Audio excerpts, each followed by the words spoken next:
Today's episode of The Overwhelmed Brain is brought to you by Storyworth. Looking for a unique gift that will show someone special just how special they are? Go to storyworth.com/brain and get $20 off the gift of their life.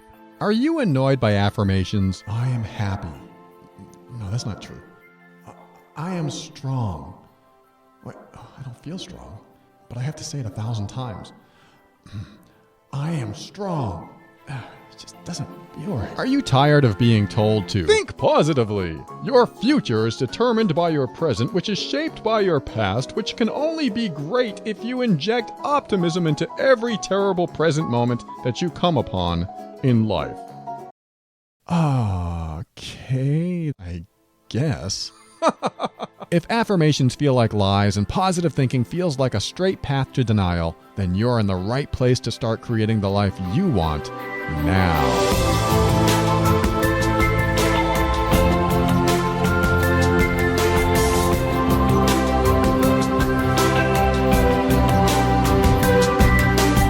Hello, this is Paul Coliani, personal empowerment coach and host of this show that I call The Overwhelmed Brain. This is the personal growth show for the critical thinker. On every episode, we'll talk about practical, down-to-earth steps to help you improve your mood and keep you sane in this powerful journey we call life. I want to help you bridge the gap between your emotions and reason, causing you to discover why you do the things you do and what you can do to reach higher levels of happiness and lower levels of stress and overwhelm. Everything I talk about on the show should not be mistaken for actual medical advice or treatment and is intended to be for informational and educational purposes only. Always consult a physician before making any changes to your medical treatment. What you will find here is an increase in your emotional intelligence, a strengthening of your self-worth and self-esteem, the motivation to be your authentic self, and the forward momentum to help you learn, heal, grow, and evolve. All right, I'm going to get right into the first topic, which is a letter that I received. This is going to be mostly an Ask Paul episode because I have some emails that have been sitting there in my inbox for a while. So let's get right to it.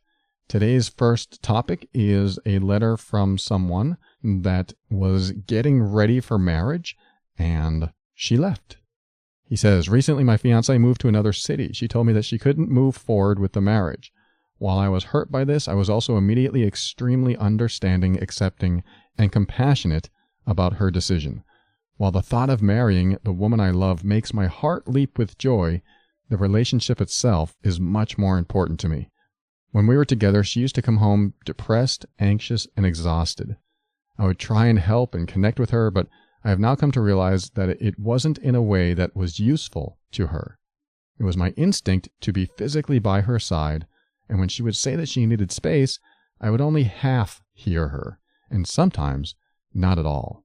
On occasion, I would spend time with my friends so that she could have time to decompress, but those instances were too few and far between. I like to touch and be touched, and I like to spend time with the person I'm with, so when she needed her space, it was hard for me. I have now come to understand that she would spend all her day at work where she had no control over her space and great demands were put on her, only to retreat home to a domestic situation where something similar was playing out. She would often spend nights out late having a drink with her friends. I would miss her, and I would worry about her, and I felt that she was growing distant. We did seek therapy to help us communicate better, however, but it did not improve the relationship. The nature of her work also involved having a few drinks out late. I tried not to feel hurt and neglected by this, but I did. Now, the letter goes on and he references more times that she went out drinking with friends, family, and coworkers and things like that. Later on, I don't know how many days or weeks went by, she dropped what felt like a bomb on me.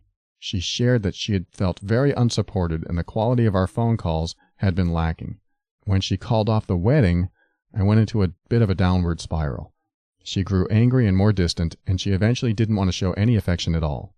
Soon, she stopped coming home altogether. She told me things like I disregarded her needs in favor of my own, that I didn't take the time to know her, and that she felt controlled. She also said that she couldn't confide in me without the fear of judgment, and that I never heard her and never listened. To hear these things tore my heart to shreds. I feel absolutely terrible for causing so much hurt to someone I love and respect. She also believed that she couldn't count on me. And after many layerings of what was happening to us, She simply came to the place of not being able to trust me. Since she left, I have been practicing what I call extreme empathy. Not just understanding how she feels, but understanding why she feels the way she does. I put it together in my head. I was slow to offer support at a crucial moment when she was in dire straits with her job. I was angry and judgmental when she broke her promise to have dinner with me. And when she had a big win, I didn't celebrate her win in a way that felt true and meaningful to her. When she wanted to celebrate with friends, I didn't step back from my emotions and say to myself, this is her moment. Let it slide. She saw a man who she couldn't trust and who was negative when she needed me to be positive. I thought, why would she want to commit to marriage with such a person? Our communication since she left has been quite limited. She's asked me not to call her. She'll call me, but I can text and email her. She calls me on weekends, and the last time we spoke lasted for 3 hours. She said she enjoys talking to me, but also added that she told me that she wants to work on our friendship first, and then see what happens. There are no guarantees beyond that. She also said I was free to see other people if I wanted to. But I don't. I just want to be there for her. I miss her terribly, and I feel ashamed at what I have done. I have continued seeing our couples therapist alone for one-on-one sessions. Together with a lot of reading, reflecting, and mindfulness, and listening to your podcast, I feel I have made a lot of progress toward understanding my thoughts and actions and truly empathizing with her. I know I also have a long way to go, but I am committed to being the best partner I can be for her and the best person I can be for myself. But gnawing away at me is also the fear that as I work through my issues, it will be too late, that I'll evolve into a better person with a deeper sense of love and desire to accept, honor, and support her, while her love for me fades. I am scared of losing her, the woman I truly wanted to spend the rest of my life with, for good. I also received an opportunity to move closer to her through work. I don't trust myself to keep my distance, or at the very least, to not be deeply saddened if she doesn't want to spend time with me. She said she's okay with me living in the same city, as long as I don't impose myself on her and honor her time and boundaries. I don't want to drive her away, and I don't know what to do. I love and miss her so much, and I want to show her that I've changed, but I don't want it to be at the cost of our relationship. All right, I'm going to call you Bill. Bill, thank you for sharing all of that, and I know where you are, my friend. I know where you are because I've been there. In fact, 90% of what you describe is exactly where I was in my long-term 13-year relationship. Now, there's a couple things I'm going to point out that may not be obvious to you, or maybe they are, and you know, since you wrote this letter, maybe they're really obvious now, but one of the things I want to point out is that the moment she started spending less time at home was probably the moment she was starting to reconsider the relationship with you. Now, I hope that doesn't come as a surprise or a shock, but like I said, having been there and looking back at my relationship and how it digressed and went into the downward spiral that yours went into, I can pretty much pinpoint the moment she stopped wanting to be with me, intimately, sexually, romantically, anything. I can pretty much pinpoint when it happened. I didn't see it in the moment, but I see it clearly now. Because, you know, hindsight is 20/20. So what I want you to do is look back and figure out the moment she decided to spend more time away from you. Because that was probably the moment she started reconsidering things, or at least considering things for the first time. Now, one of the things that you mentioned is vital, and that was her not being able to trust you and share things with you. And you also mentioned that you maybe weren't listening or were highly judgmental, which is where I was. There was a point where my girlfriend would share things with me, and yes, I would be judgmental about it, but I wouldn't be overtly judgmental. I would just be silently maybe angry or upset about something she was going to do or did do. She would tell me things in confidence, and I would get upset. I would be unhappy with her decision because I was highly judgmental, and I didn't want her to live the life that she wanted to live. I wanted her to live the life that I wanted her to live. And when someone's under that type of oppression, for lack of a better term, they're going to start feeling it. And they're going to start wondering if the decision they made to be with a person like that was a good decision or not. Now, the problem in my relationship is that we were very much in love for, well over 10 years. But after the 10th year, that's when things started to go downhill. In fact, the last 2 years, it was very clear that something was wrong. And let me tell you this, if your fiance is out with her friends and they're drinking and having a good time, and you're not necessarily invited, there's something amiss there. I'm not saying it's not normal. I'm not saying that you can't have a relationship like that. But usually, when the person that you want to be with and be in love with and be in a relationship with, usually when you're with someone like that, they want to see you more. They want to be with you more. They want to spend time with you because they're drawn to you. They feel safe with you. They feel comfortable with you. They trust you. And many of the things that you said in your letter indicate that she didn't trust you, that she didn't feel comfortable with you, that she felt unsafe around you. And the more that happens, the more love diminishes. So I'm thinking that the moment she decided to spend more time away from you was the moment that she was reconsidering and possibly when love was starting to diminish. And like I said, this doesn't mean that every relationship with the other person spending more time away from the house. I'm not saying that love is diminishing there. It could be. I don't know everyone else's situation, but I know from what you described that if I were in your shoes, not the person I was, but the person I am today, I'd be like, what the hell? You already went drinking, for 2 nights. Why a third night? Do you want a relationship with me or not? I don't know if I'd say those exact words, but I would stand up for myself and go, hey, I'm here for us, and you're going out with other people all the time. I don't mind if you go out every now and then, but this feels like it's all the time. I would ask, what's wrong? Why don't you want to come home? Why don't you want to spend time with me? Now, she also has a responsibility to tell you why she doesn't want to spend time with you. I mean, when you were together, that was her responsibility. It's up to her to tell you. Now, why wouldn't she tell you this? Why wouldn't she just be honest and saying, I want to spend more time with my friends tonight because this and that? Why wouldn't she tell you what's going on? My first guess from assessing what you said in this letter is that, like I said, she felt unsafe with you. And if someone feels unsafe, they're not going to share truths. They're not going to share themselves. They're not going to be able to confide in the person they feel unsafe with. The problem with that is that she would never let you know what her needs are, therefore you would never be able to meet them. Now, even if you knew what her needs were, it's quite possible you still wouldn't have been able to meet them. And let me tell you why. Because when I was in my long-term relationship and my girlfriend started feeling unsafe around me, she chose not to tell me because she loved me. Now that sounds a little strange, but if your fiance really did love you and she didn't want to hurt your feelings because you were very sensitive, she probably didn't want to tell you anything. How do you handle sensitive information? If you were like me, you were a people pleaser. You were highly judgmental. You hated confrontation. You minimized everything. You were sort of a doormat. You let her run the show. You let her invalidate your emotions. You let her walk on you. Let's back to that doormat thing. And if all those are true about you, that's probably why she didn't want to tell you. Because if she told you, you would be sensitive to it, you'd be hurt, you'd be crying, and now she would have to deal with, I hate to say it, a little child crying at her feet.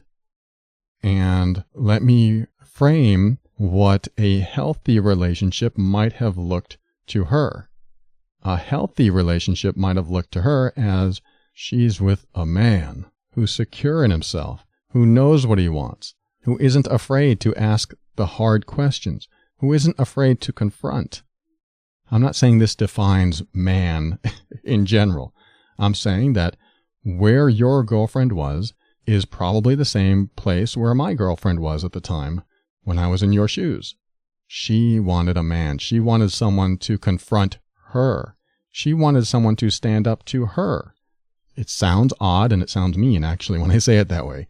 But she wanted to know that she could get honesty from me, even at the risk of losing her. Now, what I mean by that is sometimes there's a hard truth that you have inside of you, like pointing at someone and say, "You make me so angry when you say that." I never said anything like that in my first relationship. Never. I would never talk down about her or to her. I never did any of that. And that was a mistake. As odd as that sounds, maybe it sounds odd, but to hear me say it, it's kind of odd. You should talk down to her. No, it's not like that. It's if your personal boundaries are being violated, then you stand up for yourself and you say, "Hey, back off. You're violating my boundaries. I deserve to be respected. I love you and I want you to love me. I respect you and I want you to respect me." It's as simple as that. I know it's not that simple to say that in the moment, or maybe it is for you. It is for me now. It took some healing and practice, but I got to that point. But maybe she was looking for that from you. But instead, she got a sensitive little boy. Now, this is important because I don't know you. I can only read into what you wrote to me. And from what I'm reading, I get that there is a very sensitive, scared, desperate little boy who maybe wants motherly love. If I'm offending you now, I apologize, and I say this out of respect and love for you. I want you to be in a better place with this. But if that's what she sensed in you, and if she was a strong, independent woman, I can almost guarantee you that she's going to want strength and independence from her man, too. And if you showed up as this sensitive, caring, generous, kind, nothing ever bothers you person, she may have seen that as a weakness.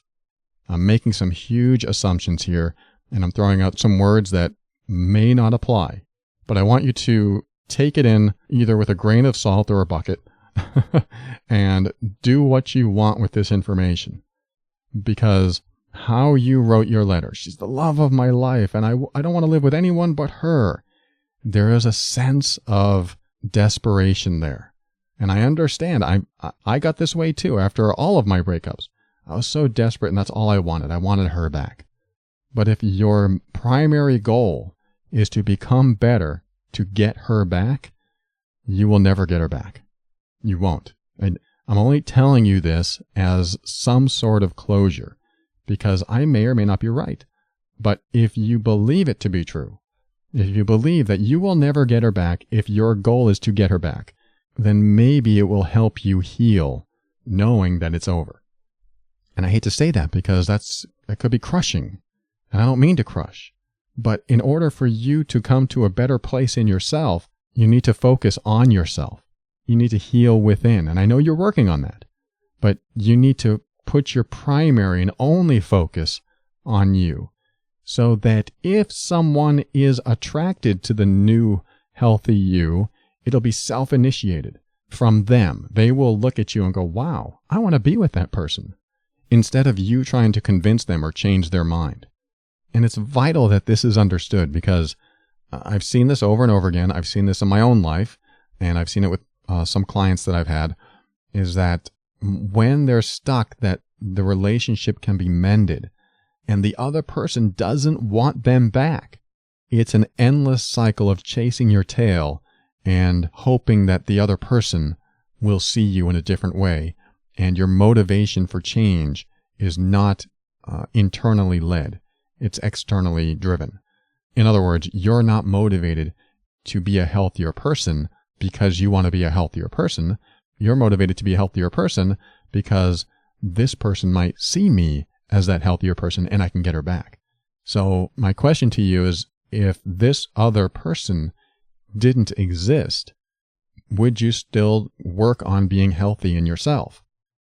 Now, most likely you'll say, well, if she didn't exist, of course I would still work on myself. Of course I would do this stuff.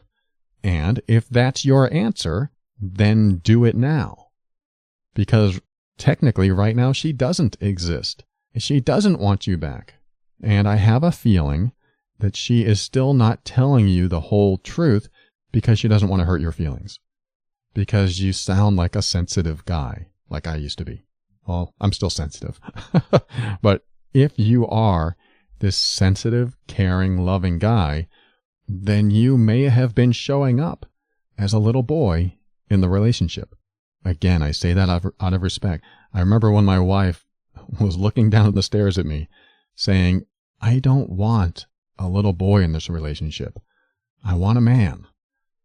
And at the time, I understood it, but I didn't understand it. Because I would ask her things in a boyish way, like, is it all right if I go out with my friends? I mean, it was like asking my mom. And that's what it felt like. When I look back at my marriage, at least at the beginning, it was like I was living with my mom because I was choosing to be the boy instead of the man.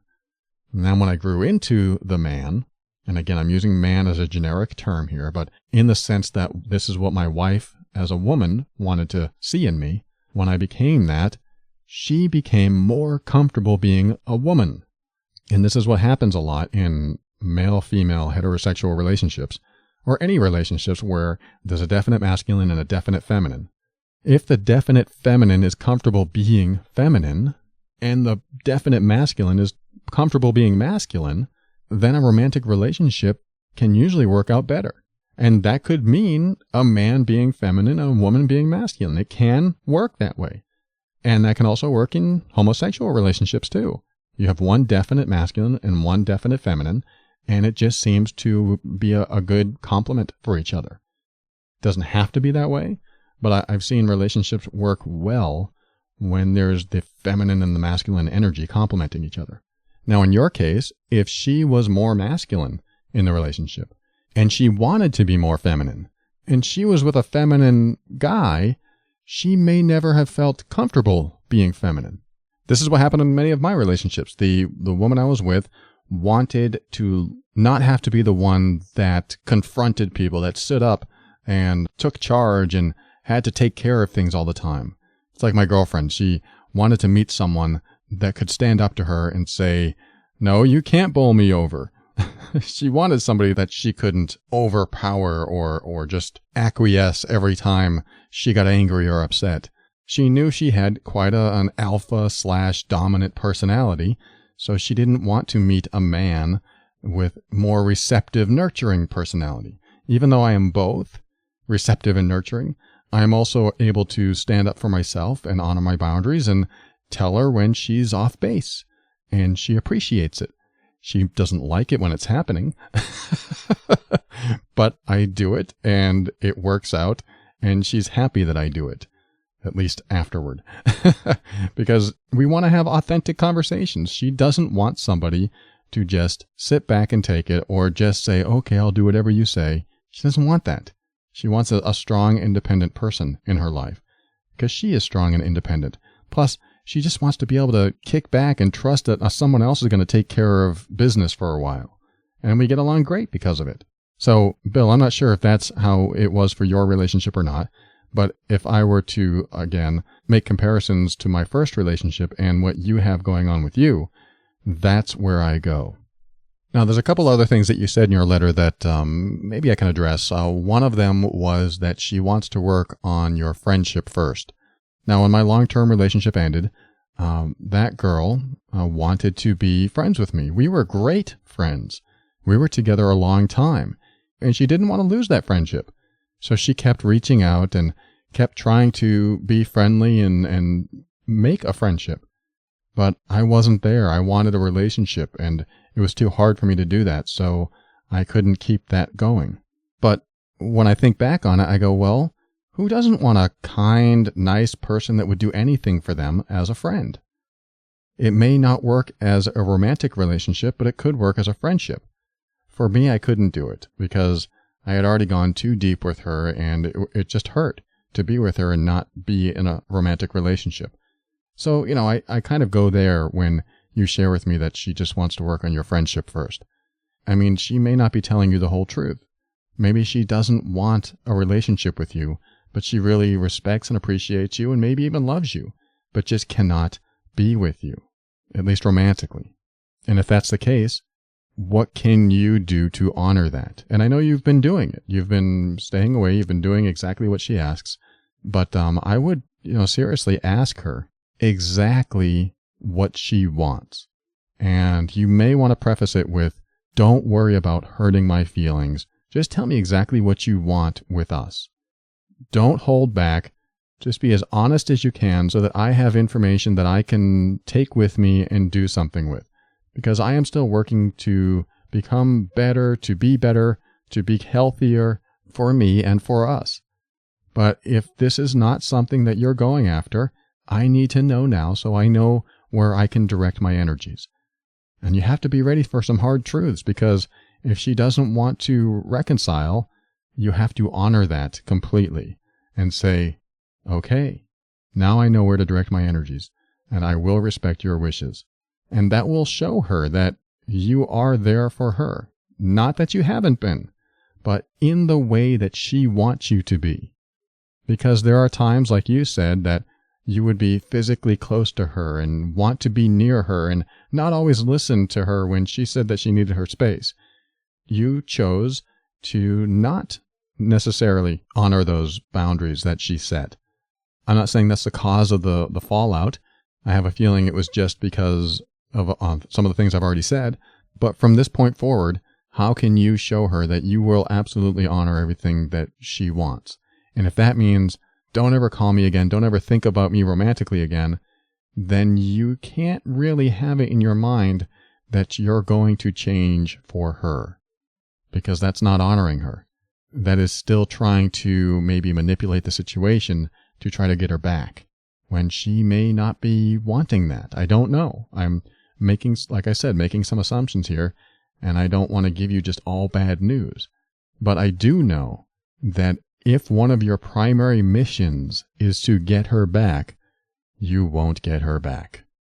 If your primary mission is to heal from the person that you used to be with her and get over some of the emotional triggers and make yourself a better person no matter who's in your life, that's a great place to be. Doesn't mean she'll never come back, but don't put that out there as something that you're doing for her. Don't ever make it about her. Make it about you, where you are in your life, how you want to be happier and healthier, and where you want to take your life for the future, no matter who comes in it. Because bringing a happier, healthier you into any relationship with someone else who is bringing their happier, healthier self will make a much stronger relationship overall. So to conclude this, there is good news out of all this. If this is what it took to get you out of the space that you were in, where you felt that you needed someone in your life to be happy, or you needed specifically her in your life to feel happy, then this might be a time of grieving and rebirth of a new person in you. Because when you put the responsibility for your happiness on someone else, that's a lot of pressure, and 99 out of 100 times, they won't be able to fulfill you. And from your letter, that's what it sounded like where she was at with you. She may have felt like that in order for you to be happy, she had to be in your life. And that can be a lot for someone to take in. As much as I love my girlfriend and I want to be with her, she's not the source of my happiness. I have to bring that into the relationship so that she does not feel responsible for it. She still wants to make me happier, and she still wants to give me special things that I can't give myself, but that adds to who I already am, happier and healthier than I've ever been.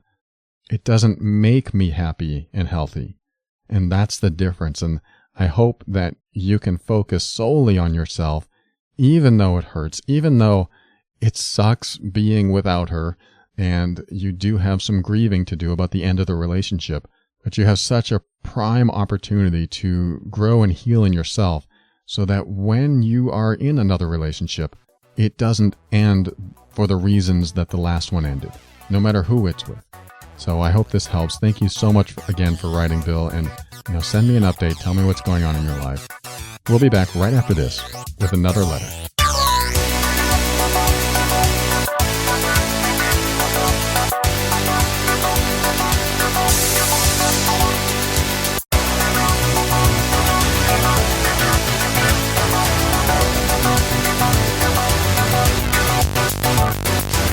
I don't know if you've noticed this, but I tell a lot of stories on this show.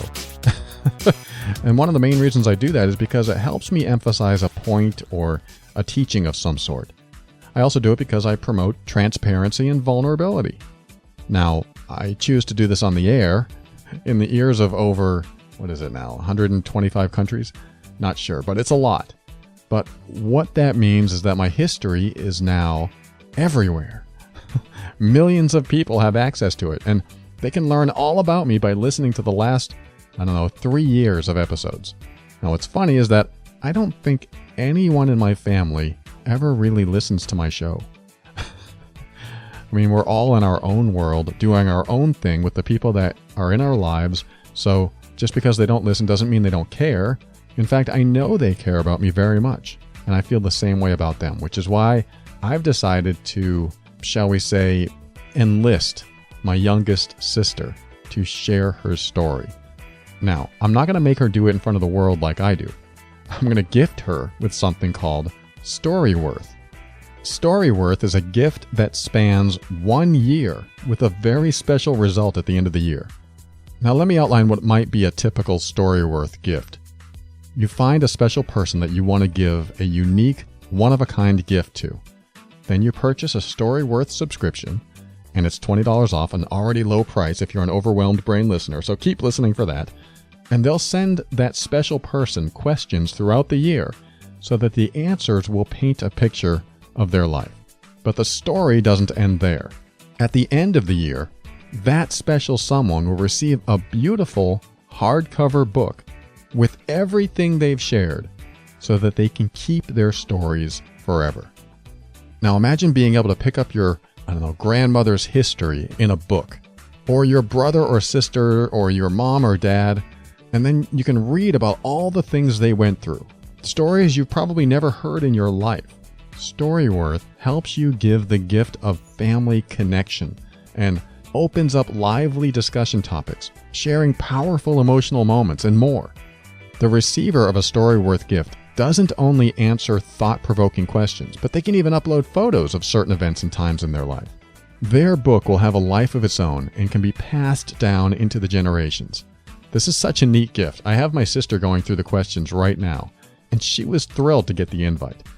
I truly believe Storyworth is one of those really intimate, special gifts that show that you really care about someone else. In less than a year, my sister is going to have a lot of her life bound in a beautiful hardcover book that she can share with her entire family, including me, and I can't wait to read it.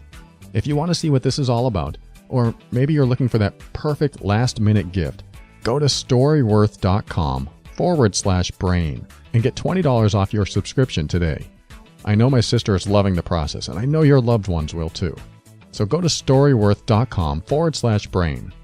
Give the gift that keeps your loved ones engaged for an entire year.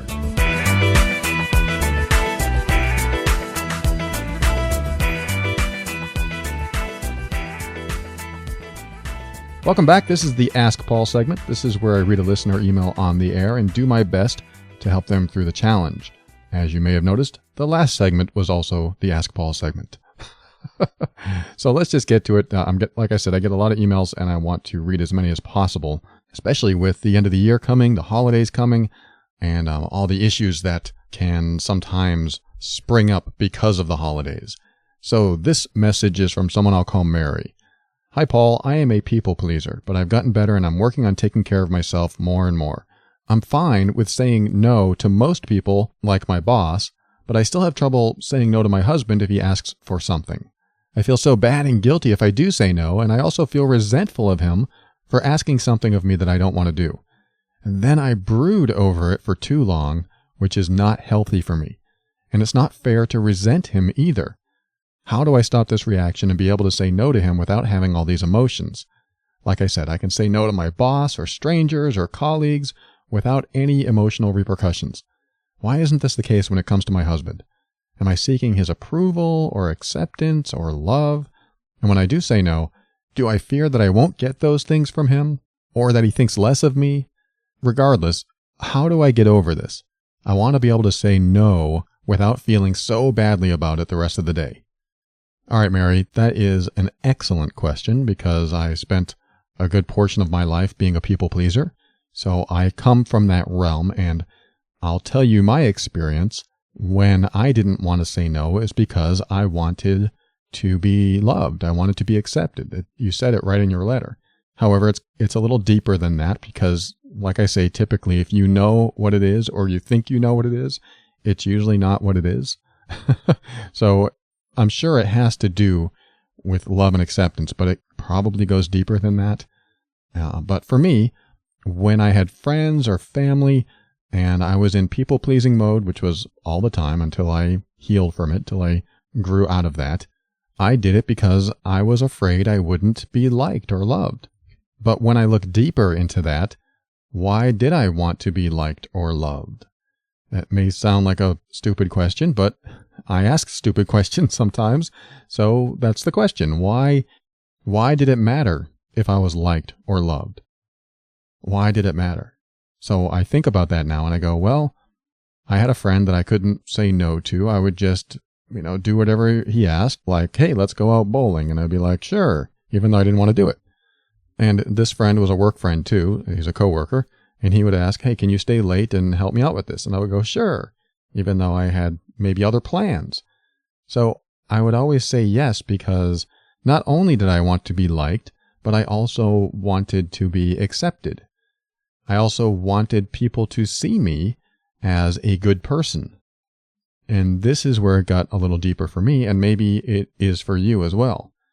Maybe not only are you looking for approval or acceptance or wanting to be significant in someone's life, because if you're significant, that means you're valued by someone else. I'm sure it gets into those deeper layers, but also I want people to think I'm a good person. Now, with strangers and your boss, for some reason, the same programs don't run as they do with your husband. So I'm going to ask you two questions. And these two questions will probably reveal why you can't say no with your husband and why you can easily say no with other people. Are you ready? The first question is, what's missing from situations with your husband that is usually present in situations with other people, where you have to make a choice to say no or yes? What's missing? Let me say that again, because that's a tricky one. What's missing in situations with your husband that's usually present with other people, like your boss, your friends, where you can say no to them, but not no to your husband? Now, you may have to pause and think about that. But it's a very broad, general question, but I want to know what comes up for you. Well, you can't tell me, but I want you to know what comes up for you and think about that. After you pause and think about that, I want you to answer the next question, which is, what's present in situations with your husband that's usually missing in situations with other people like your boss and your friends, in the context of people-pleasing?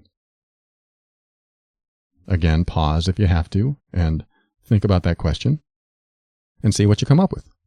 I give credit to that line of questioning from my NLP training. That was straight out of one of my studies, so I can't take credit for that. But they are great questions. What's missing in one situation that's usually present in the other situation? Or what's present in one situation that's usually missing in the other situation? Now, if I were to answer this, like, what's missing in my friendship that wasn't missing in other times that I didn't people please? And the first thing that comes up is confidence. Second thing that comes up is courage. Let's see, is there anything else? Self-esteem. There's probably a few more things, but you get the idea, and it gives you a direction to go when it comes to honoring yourself, honoring your boundaries, and helping you determine maybe what's causing this. So how do you get beyond that is the next question, I think. How can you get beyond a place where you can't say no to your husband, but you can say no to your boss? Well, here's another question. What will you lose if you say no to your husband? Now, don't make this up. Don't say, he'll leave me, he'll divorce me, unless you really believe that, but don't make it up. what will you lose? Let's just say that you believe that he'll hate you or be really mad at you that night. Let's just say that he'll say that. My next question is, no matter what, if you believe that your husband will feel that way for you, then I do have to question your relationship with him. Now, that's kind of harsh because I'm questioning your relationship, but think about it this way. Do you want to be around someone who doesn't honor you honoring yourself? Because if you want to be around someone that honors you honoring yourself, then I'm assuming that your husband does that. And if that's true, then by saying no to something that you don't want to do, he will actually support that and want you to be happy. I'm taking a big leap of faith there, but if you have a good, healthy, loving relationship and you said no to something that he wanted, would he go, "You're a bad person. I hate you. I want a divorce"? Would he say any of that stuff? Because if he did, then he's not honoring you, honoring yourself, and he is not supporting your happiness, which means what kind of relationship do you have? Now, I know that's easier said than done, because the next question I have for you, this segment's all about questions. The next question I have for you is, what do you fear by saying no? And where is that fear when you're saying no to your boss and friends? Think about that. I have to ask these questions because I'm not really sure where to take you with this, except to guide you into some self-analysis and self-empowered thought. Because when you have self-empowered thought, you can go somewhere with it, because you might have something going on that I have no clue about. Typically, people-pleasing is a wanting to feel loved, accepted, and important. And, if I were to make an assessment from way over here about you, I would say that you probably don't love yourself enough. And I'm simplifying this concept, just using those words. You don't love yourself enough. But in a way, I really mean it, because you probably have maybe some low self-worth. Because when you think about the safest people in your life, I bet your husband comes up as one of those people that you can share almost anything with. And maybe your thought is, if he sees me any less than I am, then what would happen? Would he leave? Would he look down on you? Would he call you names? What would happen? Or if you don't feel safe sharing with your husband, like you don't feel safe being vulnerable in front of him, then that might be something else. That might mean he is either an unsafe person, like he's highly judgmental or he puts you down, or you just have trust issues when it comes to people that are closest to you. And that can often happen when you've been in relationships where there's been some sort of trauma, abuse, neglect, or other intense, negatively charged emotional situations. That can happen because when you feel safe and vulnerable and loving towards a dangerous person, the idea of love becomes dangerous. It becomes unsafe. And then soon the closest people that you're supposed to trust and supposed to be able to be vulnerable in front of, you aren't able to do it because you've been taught that loving is also dangerous, if that makes sense. And so that might be the case too. So there may be some stuff buried in there that you can explore. And it sounds like you've started to explore it. You've said a lot of the right words, and you already know how to honor yourself in those other situations. So I know that you have it in you and you're capable of doing it. But, think about the things I've already said, and also the idea that if you say no to someone you love, they may leave you or hurt you. Because if that's in there, then A, do you want to be with someone who might leave you or hurt you for honoring yourself? And B, if they really wouldn't leave you or hurt you, then this is just one of those leaps of faith that you need to take and start honoring yourself and see what happens. Because I tell you, there's nothing worse than worrying about something that might happen when you never test what might happen. Because you're stuck in what if. Well, what if I honor myself and he leaves me? And being stuck in what if is a constant state of worry and sometimes anxiety. Well, what if I do this? What if I do that? What if I don't do this? What if I don't do that? I have learned to just test it and see what happens. And it's good to know anyway. Sometimes you don't want to test things because you don't want to know the truth. But why wouldn't you want to know the truth? I know there's a lot of pain in truth sometimes. And sometimes you don't want to take that road to pain. Sometimes you don't want to experience the pain. But sometimes you're living with pain. And you can get over the pain by just testing the theory and seeing what happens. It might be more painful if and when your theory comes true. But what if it doesn't come true? Now you have a reference that everything is okay. And then you can test and test again. And I know, again, this is a leap of faith to actually test a process, to go, what is my husband going to do if I say no to him? Well, let's find out. So much easier said than done. I know. I've been there. It was very, very difficult to speak up to the closest people in my life. It was easier with strangers. For example, when people would come up and bum money off me on the street.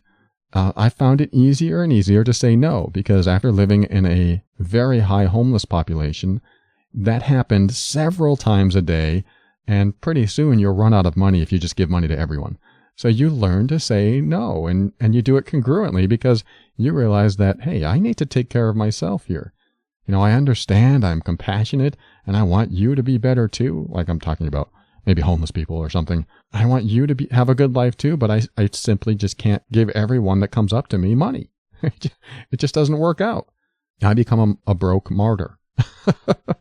But that's a whole nother issue for a whole nother day. But back to this is, how are you going to honor yourself? And when you do, will the people that love you stick around and support you honoring yourself? And that's important. Because if there are people in your life that will not support you honoring yourself, maybe they shouldn't be in your life. And I hate to say that because that changes a lot. I mean, if you have people in your life that you've been with for a long time, you might come to the realization that, oh, crap, they don't honor me honoring myself.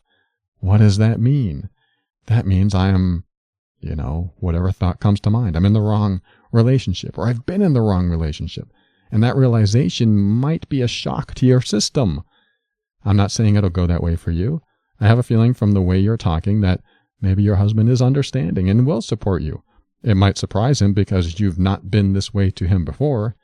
But you know what? You can probably open up a dialogue with him and just say, hey, you know what? I really have trouble saying no to you. I mean, why not just open up a dialogue? Why not just speak to him as if he's just another person in your life, which he is, and someone that you love and trust and feel safe around, and just express what's going on inside of you. When we talk, I have trouble saying no to you, and I think that it's affecting me, and I'm starting to feel resentful for it. Would you mind talking about this with me? And if your husband is understanding and loving, he's going to go, oh my God, of course. What's going on? Tell me, share with me. I just want you to be happy. If you don't get that response, if you get something else, something entirely opposite, then being a people pleaser in your relationship might be the least of your problems. I hate to be so blunt there, but I think you know what I'm trying to say. So just open up the conversation, ask yourself the questions that I said earlier, and maybe you'll come to a place inside you where you can get beyond this. For me, I'm more of a cold turkey kind of guy. Like I remember when I quit sugar for 2 months. Instead of just weaning myself off sugar and anything that created sugar in the body, I just quit it. Cold turkey. No soda, no candy, no cake, no white bread. Oh, what else? No pastas. All this stuff that converted to sugar or was pure sugar going into my body, I just cut it off. And I'm not saying you should do that because it might be dangerous to your system doing something cold turkey like that. But for me, I just wanted to try it because that's the kind of guy I am. And I do the same thing when it comes to what I call emotional evolution. I want to evolve emotionally beyond what's stopping me. If I had this problem in my life where I found it hard to say no to my girlfriend, I would want to say no and find out what happened. That's a cold turkey. I'm just going to do it and see what happens. I'm just going to make it so and get the data so that I can work with it. Because until you do it, you have no data. You have no input. If you want to look at it logically and rationally, not emotionally. Without the data, how can you go forward? It's hard to go forward. It's hard to move in a forward direction to emotionally evolve unless you know what it is that's stopping you. All right, let's find out what it is that's stopping me. Let's find out what the consequences are. Again, it's a big leap of faith. Can you do it? I'm not saying you should do it, but I am saying that everything I said here may help you get to a point where you understand yourself better and maybe get you beyond this. And if it really does turn out to be a lack of self-worth, then it's time to nurture yourself as if you were your own mom or dad or your own best friend, and really tell yourself how worthy you are. Just go back to one of my episodes on self-worth and self-esteem, and that'll be a great beginning. I hope this helps. I think I called you Mary, and thank you for writing. Thank you for sharing this, and send me an update. I want to know if everything works out for you. Let's end this segment. Let's close the show. I'll be right back, say some thank yous, and then give you my final thoughts right after this.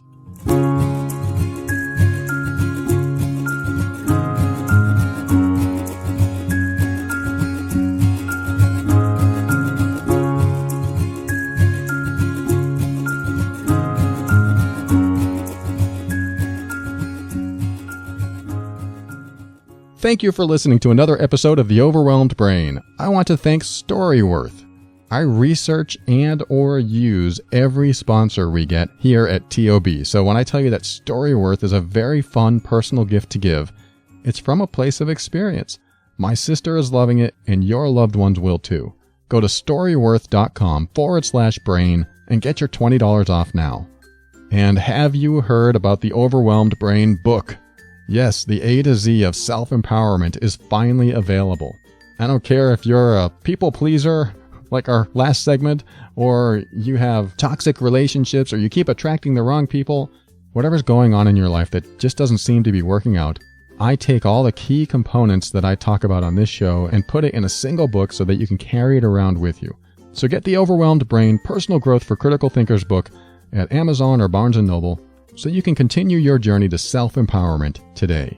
And of course, if you do go to Amazon, make sure to use the Amazon link on theoverwhelmedbrain.com. The Amazon link is the easiest way to give back, so if you've been listening for months or even years, or wouldn't it be wild if it was like 1,000 years in the future and they were listening to this show?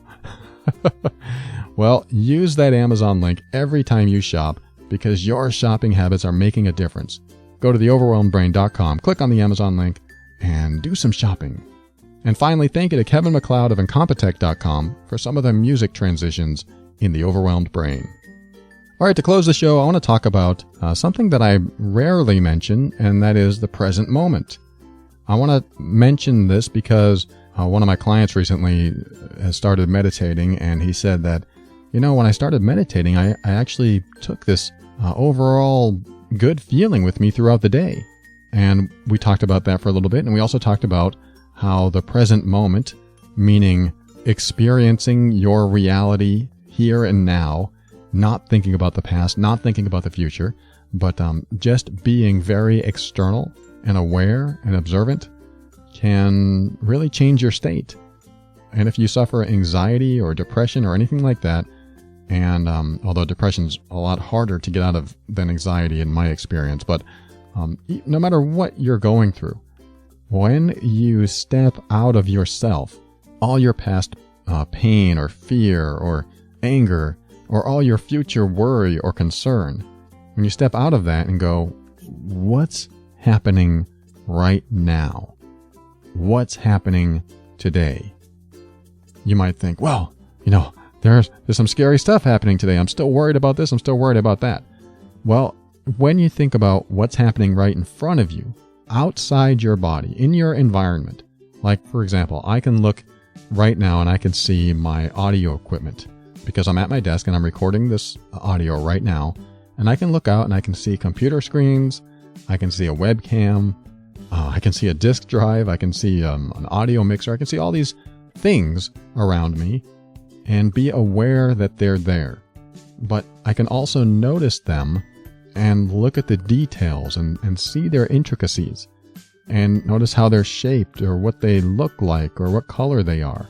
I can read the words, and I'm very external when I do this. I'm very present when I do this. You can do that with a flower. You can do that with grass. You can do that with rain. And my trick for being present is pretending that I was, born yesterday. And today, I grew up fast. And today I am learning everything for the very first time. And, I might stand in a field and go, wow, what is this below my feet? And I might even say, are those my feet?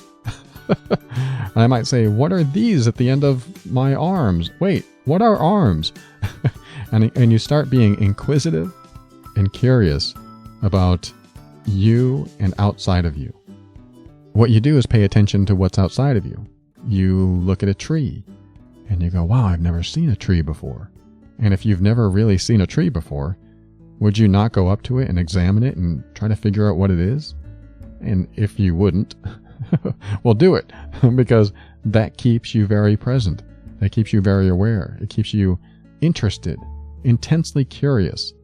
And intense curiosity is all part of being present, in my opinion. I think that when you have intense curiosity and you can look at something as if you were looking at it for the first time, it brings a sense of childhood wonder. And when you can carry that around with you, that's a lot better than all the worry and stress and other stuff that sometimes we carry around all the time. And if you listen to people like Eckhart Tolle, he will definitely bring you into the present moment.